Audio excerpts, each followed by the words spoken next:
자, 그리고 우리가 지금 오늘 계속 이야기를 하고 있는 것이긴 합니다만 옐런 회장의 발언과 관련해서 좀 세부적으로 살펴봐야 될 것 같습니다. 그 관련 영향이 오늘 시장에 좀 영향을 미치고 있다 이렇게 봐야 될까요? 일단 지금 기본적인 페이퍼들이 제닛 옐런 의장의 코멘트에 따라서 시장에 영향이 있다 이렇게 좀 단순하게 말씀을 드려야 될 것 같습니다. 다만 유가증권 시장이 0.4%면 그래도 시장에 대한 우려가 별로 크지 않았다고 말씀드리겠고요. 지난주 금요일날 미국 시장에서도 나스닥 지수는 소폭 상승하고 다우지수 그리고 S&P 지수는 약세 모습 보이기 때문에 이것이 하루 이틀에 끝날 것이 아니라 수많은 연준위원들 그리고 애널리스트들이 코멘트를 하기 때문에 그런 코멘트에 따라서 좀 때론 일비하는 모습들이 9월달 FOMC 회의 전까지는 좀 이어지겠다 이런 말씀을 드리도록 하겠습니다.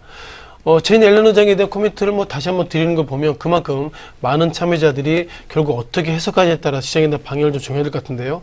기본적 코멘트는 그겁니다. 즉, 어떻게 보면 앞으로 3번 가운데에서 1번 될지 2번 될지 3번 될지 모르겠다는 것은 나도 잘 모르겠다. 그것이 제닛 옐런 의장의 어떤 행간의 페이퍼는 아닌가 이런 말씀을 드리겠고요.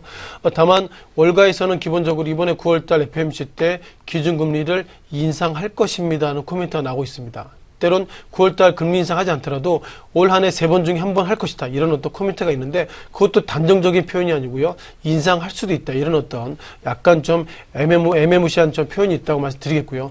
앞서 말씀드린 것처럼 옐런 의장 발언 이후에 미국 금융시장 예상보다 둔감했기 때문에 결국 이 부분들은 전체적으로 전 세계 증시가 또 다른 시장에 대한 고민이 있다 이런 말씀을 정리해 드리도록 하겠습니다. 다만 미국이 금리 인상한다. 그것은 결국 미국 경기가 좋아지기 때문에 금리 인상하는 것 같고요. 이에 맞물려 가지고 한국 시장에서는 페이퍼를 보면 여전히 은행업종들 그리고 KB금융 비롯해서 이런 종목들이 미국의 금리 인상을 과거 했을 때 작년 12월 했을 때 은행업종이 떴기 때문에 이번에도 혹시 기준금리 인상한다면 은행업종을 다시 한번 지켜보라 이런 얘기가 올라오고 있고요. 다만 은행업종이 최근 들어서 주가가 상승했기 때문에 이것이 결국 미국의 기준금리 인상과 관련돼 가지고 선제적으로 오른 것은 아닌가 좀 허무맹랑하지만 이런 어떤 코멘트가 나올 정도로 은행업종들 상당히 좋아졌다 이렇게 정리를 하겠습니다.